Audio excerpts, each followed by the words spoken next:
السلام علیکم ورحمۃ اللہ وبرکاتہ۔ اعوذ باللہ من الشیطان الرجیم، بسم اللہ الرحمن الرحیم۔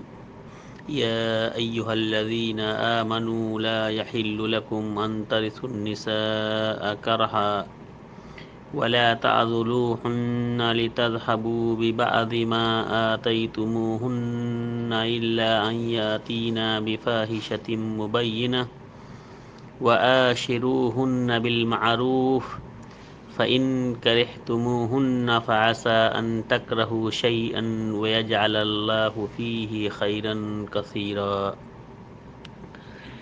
اللہ رب العالمین نے قرآن مجید کی سورہ نساء آیت نمبر 19 کے اندر عورتوں کے حقوق کے بارے میں بیان فرمایا کہ یا ایھا الذین آمنوا، اے وہ لوگو جو ایمان لائے ہو، لا یحل لکم ان ترثوا النساء کرہا، تمہارے لیے جائز نہیں ہے، حلال نہیں ہے کہ تم عورتوں کی وراثت کو زبردستی ہڑپ کر جاؤ، زبردستی تم ان کے وارث بن جاؤ ان کے مالوں کے۔ وَلَا تَعْضُلُوهُنَّ لِتَذْهَبُوا بِبَعْضِ مَا آتَيْتُمُوهُنَّ، اور تمہارے لیے یہ بھی حلال نہیں ہے کہ تم عورتوں کو دیے ہوئے مہر میں سے، جو کچھ تم نے عورتوں کو دے رکھا ہے مہر کے طور پر، ان میں سے بھی بعض کو لے ڈوبو یا اڑا لے جاؤ، اس کو ان مہر میں سے کچھ چیزوں کو لے لو۔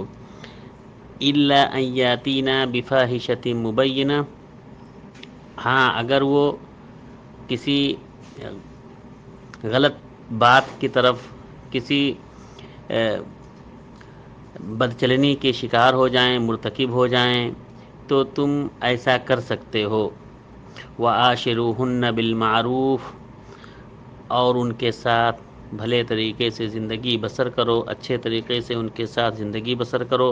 فَإِن كَرِهْتُمُوهُنَّ فَعَسَىٰ أَن تَكْرَهُوا شَيْئًا وَيَجْعَلَ اللَّهُ فِيهِ خَيْرًا كَثِيرًا،